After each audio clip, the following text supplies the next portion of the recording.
نفس بدکار نے دل پر یہ قیامت توڑی، عمل نیک کیا بھی تو چھپانے نہ دیا۔ الحمدللہ رب العالمین والصلاة والسلام علی سید الانبیاء والمرسلین، اما بعد فاعوذ باللہ من الشیطان الرجیم، بسم اللہ الرحمن الرحیم۔ الصلاة والسلام علیک یا سیدی یا رسول اللہ وعلی آلک واصحابک یا سیدی یا حبیب اللہ۔ الصلاة والسلام علیک یا سیدی یا نبی اللہ وعلی آلک واصحابک یا سیدی یا رحمت للعالمین۔ نبی کریم رؤوف الرحیم صلی اللہ تعالی علیہ وآلہ وسلم نے ارشاد فرمایا، جس نے مجھ پر ایک مرتبہ درود پاک پڑھا، اللہ تعالیٰ اس پر 10 رحمتیں نازل فرماتا ہے۔ سبحان اللہ۔ عادت بنائیے جہاں جہاں جس وقت شریعت اجازت دے، ہر اس وقت کے اندر نبی کریم صلی اللہ علیہ وسلم پر کثرت سے درود پڑھتے رہیں۔ ہم آج جس عنوان پر گفتگو کریں گے وہ ہے نیند کی کثرت اور سستی کا پڑے رہنا۔ یہ وہ دونوں چیزیں ہیں کہ جو شیطان کی چالوں میں سے چالیں ہیں، کہ ہماری زندگی کے اندر جو بے انتہا اور بلا وجہ کی سستی ہے، اسی طرح ہماری زندگی کے اندر جو کثرت کے ساتھ سونا ہے، یعنی ضرورت سے زیادہ سونا، جتنی ضرورت بدن کو ہے اس سے ڈبل یا اس سے زیادہ ہی سوتے رہنا، یہ شیطانی چالوں میں سے ایک چال ہے کہ وہ سستی ڈال کے رکھتا ہے، وہ نیند میں رکھتا ہے، اور انسان کو اچھے اعمال کرنے کا جتنا موقع مل سکتا ہے وہ اس کا موقع اس سے چھین لیتا ہے۔ یقینی بات ہے کہ ایک شخص اگر 8 گھنٹے سوتا ہے تو 16 گھنٹے جاگتا ہے۔ اب جب وہ 16 گھنٹے جاگتا ہے تو اس کو 16 گھنٹے نیکیاں کرنے کا، دینی کام کرنے کا، اپنی زندگی، اپنے گھر والوں کی زندگی سنوارنے کا، دنیا آخرت بہتر کرنے کا موقع ملتا ہے۔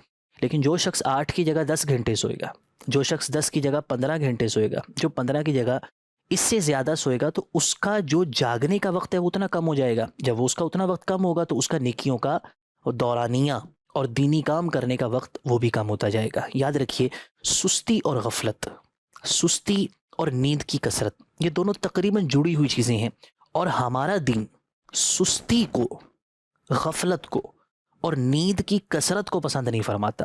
ہر وقت سستی میں پڑے رہنا، کام کو دل نہ کرنا، گھر والے کوئی کہیں تو کام نہ کرنا، جو جہاں جاب ہے، جہاں آپ امپلائی ہیں وہاں جا کر کام کرنے کو دل نہ کرنا، اور ہر وقت سستی ہی چھائے رہنا، یہ اچھے اوصاف نہیں ہیں۔ نبی کریم صلی اللہ تعالیٰ علیہ وآلہ وسلم کی بڑی خوبصورت حدیث ہے، فرمایا، بے شک اللہ تعالیٰ طلب معاش میں تکلیف اٹھانے والے مومن کو پسند فرماتا ہے۔ جو رزق حلال کے لیے تکلیف اٹھاتا ہے، محنت کرتا ہے، پسینہ بہتا ہے، دماغی زور لگتا ہے، نیند کو قربان کرتا ہے، توجہ مبذول کرتا ہے، جو یہ سارے کام کر رہا ہوتا ہے، محنت کر رہا ہوتا ہے، تکلف کرتا ہے، اللہ کریم ایسے حلال کمانے والے کو پسند فرماتا ہے۔ تو کام چوری کی جو عادت ہے نا، یہ اچھی نہیں ہے۔ جہاں پر انسان کی ملازمت ہے وہاں پر بھی کام کے اندر ڈنڈیاں مارنا یہ خدا کو پسند نہیں ہے، بلکہ جو رزق حلال سے وابستہ شخص ہے، جو اپنے کام کے اندر واقعی محنت کرے اور اپنے آپ کو تھکا دے، تو اللہ تعالیٰ کو یہ تکلیف اٹھانے والا جو رزق حلال کے لیے تکلیف اٹھاتا ہے، خدا کو پسند ہے۔ سستی والا تو کوئی تکلیف نہیں اٹھاتا، وہ تو بیٹھا ہے اور جو ہے نا وہ ہر وقت ہی اونگتا رہتا ہے، ہر وقت ہی جو ہے نا وہ بے سود ہو کر جو ہے نا وہ آرام سے بیٹھا ہے، اس کو کوئی ہوش ہی نہیں ہے، توجہ ہی نہیں ہے، دل ہی نہیں کرتا، مریل سا انداز ہے، مریل سی حرکات ہیں۔ یہ پسندیدہ شخص نہیں ہے۔ پسندیدہ شخص اللہ کی بارگاہ میں ہے کہ جو محنت کرتا ہے، اپنے آپ کو تھکا دیتا ہے رزق حلال کمانے کے لیے، وہ اللہ کو پسند ہے۔ اور جو تھکانے والا ہوتا ہے وہ سست نہیں ہوتا، اس کے اندر سستی نہیں ہوتی، اس کے اندر تساہل نہیں ہوتا، اس کے اندر غفلت نہیں ہوتی، اس کے اندر یہ مریل پن نہیں ہوتا، وہ محنتی ہوتا ہے۔ ایک اور حدیث سنیے، نبی کریم صلی اللہ تعالیٰ علیہ وآلہ وسلم کی بارگاہ میں سوال ہوا کہ سب سے پاکیزہ عمل کون سا ہے؟ سب سے پاکیزہ، تو میرے آقا صلی اللہ علیہ وسلم نے فرمایا کہ آدمی کا اپنے ہاتھ کی کمائی کھانا، یہ سب سے پاکیزہ ہے۔ اپنے ہاتھ کی کمائی محنت سے کمائی جاتی ہے، تکلف ہوتا ہے، پسینہ بہتا ہے، انسان کی سوچ، توجہ، فکر، دماغی کام سب کرنا پڑتا ہے، پھر انسان اپنے ہاتھ کی کمائی کھاتا ہے۔ ہاتھ کی کمائی ایک تعبیر ہے محنت سے، کہ وہ محنت سے کما رہا ہوتا ہے، اور محنت سے کمانے والے کے بارے میں نبی کریم صلی اللہ علیہ وسلم نے فرمایا کہ اس کا عمل نہایت پاکیزہ ہے۔ نبی کریم صلی اللہ تعالیٰ علیہ وآلہ وسلم مختلف احادیث کے اندر محنت کا حکم ارشاد فرماتے رہے اور سستی کی مذمت فرماتے رہے۔ ایک جگہ المقاصد الحسنہ کے اندر یہ روایت ہے کہ الزحمہ رحمہ، جملہ بڑا جامع ہے، مطلب یہ ہے کہ جو زحمت یعنی مشقت ہوتی ہے یہ رحمت ہوتی ہے۔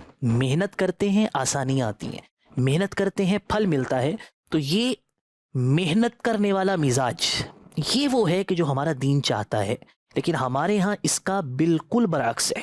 ہمارے ہاں اس کا برعکس ایسے ہے کہ جناب جو ہے نا وہ صوفے پر ہے، بستر پر ہے، بیڈ پر ہے، چارپائی پر ہے، اور وہ اپنے بیٹے سے بول دیتے ہیں، اپنی بیٹی سے بول دیتے ہیں، یا کسی بھی اپنے ملازم سے، حالانکہ وہ خود اٹھ کر پانی پی سکتا ہوتا ہے، لیکن ہر دفعہ تقاضا کرنا کہ مجھے پانی یہیں پر پلا دیا جائے، جو ہے نا وہ، اور کئی طرح کے چھوٹے چھوٹے کام، یہ اصلاً ہماری بعض اوقات سستی پر دلالت کر رہے ہوتے ہیں۔ بعض اوقات انسان اپنے ملازم سے، اپنی بیوی سے، بیٹے بیٹی سے بھی کام کرواتا ہے، لیکن ہر وقت ہی جب بھی پانی پینا ہے تو بچہ یا کوئی اور ہی پلائے گا، میں نے اٹھ کر کولر تک نہیں جانا، یہ سستی ہے۔ بیٹھے رہنا، ہر چیز جو ہے نا وہ اشاروں پر ہوتی، یہ چاہت ہوتی ہے کہ اشاروں پر ہونا شروع ہو جائے، دروازہ سینسر سے کھل جائے، اے سی جو ہے نا وہ اچانک سے موبائل سے ہی میں چلا دوں، مجھے اٹھ کر جو ہے نا وہاں سے ریموٹ بھی نہ اٹھانا پڑے۔ یہ ساری جو عادات ہوتی ہیں، ہمارا دین اسلام ایسی چیزوں کو اگر سستی کی وجہ سے ہے تو پسند نہیں کرتا۔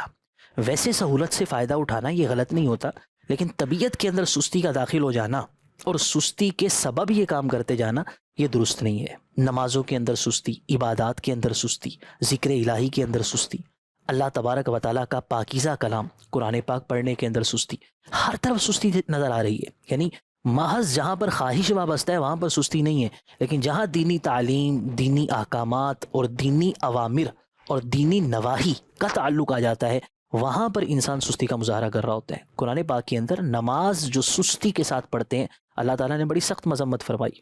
یاد رکھیے گا قرآن پاک کے اندر نمازوں کے اوقات ہیں، متعین اوقات بیان کیے گئے کہ انہی وقتوں کے اندر نماز پڑھنی ہے۔ اللہ تعالیٰ نے قرآن پاک میں ارشاد فرمایا ان الصلاۃ کانت علی المؤمنین کتابا موقوتا۔ اللہ رب العزت ارشاد فرماتا ہے بے شک نماز مسلمانوں پر وقت باندھا ہوا فرض ہے، وقت باندھا ہوا، اس کا متعین وقت ہے، بعد میں کر لوں گا، تھوڑی دیر بعد اٹھتا ہوں، ابھی موبائل چلا رہا ہوں، ابھی گاہک بیٹھا ہے، ابھی یہ ہو رہا ہے وہ ہو رہا ہے۔ سستی نہیں، باندھا ہوا وقت ہے، اسی وقت کے اندر پڑھی جائے۔ نماز کو اتنا لیٹ کرنا کہ مکروہ وقت تک لے جانا یہ ویسے ہی شرعی اعتبار سے درست نہیں ہے، پسندیدہ نہیں ہے، اس کے اندر سستی کا مظاہرہ کرنا یہ غلط ہے۔ اور نماز کی طرف نہایت ہی مریل پن کے ساتھ جانا یہ تو اللہ تعالیٰ نے نہایت مذمت کرتے ہوئے بیان کیا۔ قرآن پاک کے اندر ہی میرا مالک ارشاد فرماتا ہے وَإِذَا قَامُوا إِلَى الصَّلَاةِ قَامُوا كُسَالَىٰ، ترجمہ، اور جب نماز کو کھڑے ہوں تو ہارے جی سے کسالہ، تھکے ماندے، مریل پڑے، دل نہیں کر رہا، بیزاری کے ساتھ، تکلف کے ساتھ، ہمت نہیں پڑ رہی، جسم بوجھل محسوس ہو رہا ہے، اس انداز کے اندر ہارے جی کے ساتھ کہ دل نہیں کر رہا، ہارا دل ہے لیکن بس پڑھنی پڑتی ہے، نماز تو پڑھ رہے ہیں۔ تو یہ جو انداز ہے یہ مفسرین نے لکھا کہ اللہ تعالیٰ نے منافقوں کا انداز بیان کیا ہے۔ اللہ رب العزت کے وہ بندے کے جو واقعی خدا کی محبت میں سرشار ہوتے ہیں وہ کسالہ، بھارے جی کے ساتھ، مرے دل کے ساتھ نماز کی طرف نہیں آتے، وہ شوق کے ساتھ آتے ہیں، ان کو انتظار ہوتا ہے کہ خدا کی طرف سے دعوت صلاۃ آئے، دعوت فلاح آئے، دعوت نماز آئے اور میں نماز کی طرف جاؤں، میں خدا کے گھر کی طرف جاؤں، میں کامیابی کی طرف جاؤں، میں اللہ تبارک و تعالیٰ کے پیغام پر دوڑتا ہوا خدا کے گھر، خدا کی بارگاہ میں حاضر ہو جاؤں۔ اللہ کی محبت میں سرشار بندوں کا انداز یہ ہوتا ہے، لیکن منافقین کا انداز یہ ہوتا ہے کہ کسالہ، وہ تھکے ہارے جی کے ساتھ جو ہے نا وہ نماز کی طرف آتے ہیں۔ ہمارا دین جو ہے وہ اس کو ہرگز پسند نہیں کرتا، اور سستی تو سستی ہے، ہمارا دین سستی کی علامات کو بھی پسند نہیں کرتا۔ یعنی ایک ہوتا ہے کہ سستی کا ہونا اور ایک ہوتا ہے سستی کی علامتیں۔ نبی کریم صلی اللہ علیہ وسلم کی حدیث سنیے گا، بخاری شریف میں ہے، میرے آقا صلی اللہ علیہ وسلم نے ارشاد فرمایا ان اللہ یحب العطاس ویکرہ التثاؤب۔ ترجمہ یہ ہے کہ بے شک اللہ تعالیٰ چھینک کو پسند فرماتا ہے اور جماہی کو ناپسند کرتا ہے۔ جو جماہی ہوتی ہے نا، یعنی منہ کھول کے ہاتھ رکھ کے لگے رہنا، یا بعض جو ہے نا وہ عقل سے پیدل وہ ہوتے ہیں کہ سب کے بیچ بیٹھ کر ہاتھ بھی نہیں رکھتے اور پورا منہ کھول دیتے ہیں، یہ نامناسب اور خلاف اخلاق کام ہے، نامہذب ہے۔ یہ شائستہ لوگوں کا اور اخلاق سے آراستہ، اچھے اخلاق سے آراستہ لوگوں کا یہ طریقہ نہیں ہوتا۔ اس حدیث پاک جو میں نے ابھی آپ کے سامنے بیان کی کہ اللہ تعالیٰ تصاؤب یعنی جماہی کو ناپسند کرتا ہے، تو اس کے تحت علامہ عبد الرؤوف مناوی رحمۃ اللہ تعالیٰ علیہ نے اس کی وجہ جو بیان کی وہ یہ بیان کی، آپ بتاتے ہیں کہ جماہی زیادہ کھانے کی وجہ سے آتی ہے، بہت کھائیں گے تو جماہی آئے گی، اور سستی کی علامت ہے، اور اللہ تعالیٰ کو سستی ناپسند ہے۔ مریل انداز اور بلا وجہ جو ہے نا وہ بیٹھے رہنا، اکتائے رہنا، کام کو دل نہ کرنا، محنت سے جو ہے نا وہ بھاگنا، یہ خدا تعالیٰ کو پسند نہیں ہے۔ نبی کریم صلی اللہ تعالیٰ علیہ وآلہ وسلم نے اپنی امت کے متعلق 4 چیزوں کا خوف ظاہر فرمایا، پوری امت ان کے متعلق 4 چیزوں کا خوف ظاہر فرمایا۔ نبی کریم صلی اللہ علیہ وسلم نے فرمایا اخشا ما خشیت علی امتی، مجھے اپنی امت کے معاملے میں جن باتوں کا زیادہ خوف ہے وہ یہ ہیں۔ نمبر 1، پیٹ کا بڑا ہونا۔ اچھا، یہاں پر پیٹ کے بڑے ہونے سے مراد کیا ہے؟ محدثین نے جو اس کے تحت لکھا ہے وہ یہ ہے کہ جو قدرتی موٹاپا ہوتا ہے، یعنی قدرتی طور پر ایک بندہ موٹا ہو جاتا ہے، یہ ایک الگ بات ہے، یہ وہ چیز نہیں ہے کہ جس کو اس حدیث کے اندر جس سے خوف کا اظہار کیا گیا، بلکہ یہاں پر وہ موٹاپا مراد ہے کہ جو قصدن پیدا کیا جائے، یعنی جان بوجھ کر ایسی چیزیں کھانا کہ میں موٹا ہو جاؤں، یہ موٹاپا پسندیدہ نہیں ہے۔ تو نمبر 1 جو ہے وہ پیٹ کا بڑا ہونا۔ دوسری چیز میرے آقا نے فرمایا مداومۃ النوم، زیادہ سونا، سوتے ہی رہنا۔ نمبر 3 الکسل، سستی، اور نمبر 4 ضعف الیقین، یقین کی کمزوری۔ جو یہ 4 چیزیں ہیں جس میں سستی بھی شامل ہے اور زیادہ سونا بھی شامل ہے، یہ میرے آقا صلی اللہ علیہ وسلم نے فرمایا مجھے اپنی امت پر خوف ہے۔ ہمارے یہاں زیادہ سونا اتنی بری عادت ہے اور اتنی کثرت سے پائی جاتی ہے کہ ہم سوچ نہیں سکتے۔ جس شخص کے پاس کچھ کرنے کو نہیں ہے اس کے پاس یہ کرنے کو ہے کہ چلے میں سو جاتا ہوں، یعنی کوئی کام نہیں ہے، ٹھیک ہے چلے آرام کرتا ہوں۔ اتنا کثرت سے سونا کہ رات کو بھی جو ہے نا وہ جلدی سو جانا اور صبح بھی 9 10 بجے تک سوئے رہنا، نمازوں کو بھی چھوڑ دینا اس کے دوران، یہ ایک الگ گناہ ہے۔ لیکن راتوں کو کثرت سے سونا، دن کے اندر سارا دن سوئے رہنا، یہ اچھی عادات نہیں ہے، یہ اچھا طریقہ نہیں ہے۔ صوفیہ اور احادیث مبارکہ سے جو ہمیں تربیت ملتی ہے وہ یہی ہے کہ مومن کی شان تو یہ ہوتی ہے کہ وہ کم کھاتا ہے، کم جو ہے نا وہ گفتگو کرتا ہے اور کم سوتا ہے، وہ کثرت سے نہیں سوتا۔ ایک شخص جو ہے وہ کسی دوسرے حکیم کے پاس گیا، کوئی دانا شخص تھا، اس کے پاس گیا اور اس سے جا کر اس نے ایک سوال کیا اور اس سے ایک بات پوچھی۔ اس نے کہا کہ مجھے کوئی ایسی چیز دے دے کہ جس کے استعمال سے میں دن کے وقت بھی سوتا رہا کروں، رات کو تو میں سوتا ہی ہوں، میں دن میں بھی سویا کروں، مجھے کوئی ایسی چیز دے دے۔ تو وہ جو دانا شخص تھے انہوں نے کہا کہ اگر آپ کو عقل ہو تو میں ایک بات کہہ دیتا ہوں، اور وہ بات یہ ہے پہلے ہی آپ کی آدھی زندگی نیند میں گزرنی ہے۔ یہی ہوتا ہے، اگر آپ کی عمر 80 سال ہے تو 40 سال تو سونا ہے، مطلب اکثر و بیشتر یہ ہوتا ہے 8-9 گھنٹے سوئے رہتے ہیں، روزانہ کی روٹین ہوتی ہے۔ تو کثرت سے سونا کر کے ہماری پوری زندگی کی آدھی زندگی تو نیند میں گزر رہی ہوتی ہے۔ آپ اگر خود غور کریں تو ایسا ہی ہے۔ تو کہا کہ آدھی زندگی تو فطرتی طور پر سو کر گزر رہی ہے، اور تم جو باقی آدھی جاگنی ہے اس کے اندر بھی کہہ رہے ہو کہ مجھے کوئی گولی دوا دے دیں کہ میں وہ بھی کھاؤں، اور جو آدھی جینے والی زندگی آنکھیں کھول کے رکھنے والی ہے اس کے اندر بھی میں سویا ہی رہا کروں۔ تو فرمایا اگر عقل ہے تو ایسا نہ کرو کہ پہلے ہی آدھی زندگی سو کر گزرنی ہے تو باقی آدھی زندگی ایسے نہ گزارو، اللہ کی اطاعت میں نبی کریم صلی اللہ علیہ وسلم کی سنتوں پر عمل کر کے گزارو۔ کہ 40 سال کی زندگی میں 20 سال تو ویسے سونا ہے، تم 30 سونا چاہ رہے ہو، 35 سونا چاہ رہے ہو، 5 سال صرف جاگنا ہے، زیادہ جاگو۔ آج جاگنے کا وقت ہے، ہمیں قیامت کے امتحان کی تیاری کرنی ہے۔ قیامت کا امتحان بہت طویل اور بہت بڑا ہے، 50,000 سال کا دن ہے اور تیاری کی عمر تھوڑی سی ہے۔ ہم کیا کرتے ہیں آپ تھوڑا سا سمجھیے گا کہ پیپر کتنے گھنٹے کا ہوتا ہے؟ عموماً 2 یا 3 گھنٹے کا ہوتا ہے، تیاری کے لیے پورا سال ہوتا ہے، پورا سال 3 گھنٹے کی پیپر کی تیاری کے لیے۔ اور اب آخرت کے امتحان پہ غور کریں تو زندگی ہے 70 سال کی، اور امتحان کا جو وقت ہے وہ 50,000 سال ہے۔ تقابل کیجئے گا اور سمجھیے گا کہ جہاں تیاری کا وقت تھوڑا ہے اور امتحان کا وقت لمبا ہے، حالانکہ ہم دنیا کے اندر امتحان کا وقت تھوڑا ہوتا ہے اور تیاری کا وقت پورا سال ہوتا ہے، اور ہم راتوں کو نیندیں ختم ہوئی ہوتی ہیں ہماری اور ہم تیاری کر رہے ہوتے ہیں، جبکہ آخرت کا امتحان لمبا ہے اور تیاری کا وقت تھوڑا ہے۔ یہ جاگ کر گزاریے، اللہ کی اطاعت میں گزاریے، کل کو کروں گا، بعد میں کروں گا، سستی والی عادتیں ہمارا دین اس کو پسند نہیں کرتا، اور یہ شیطان کا حملہ ہوتا ہے۔ اس کو شیطان کا حملہ سمجھے۔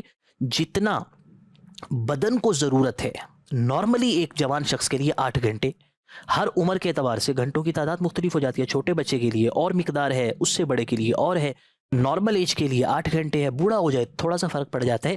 طبی ہدایات کے مطابق بدن کو جتنی ضرورت ہے اتنا سونا یہ معقول ہے، درست ہے اور بالکل درست ہے۔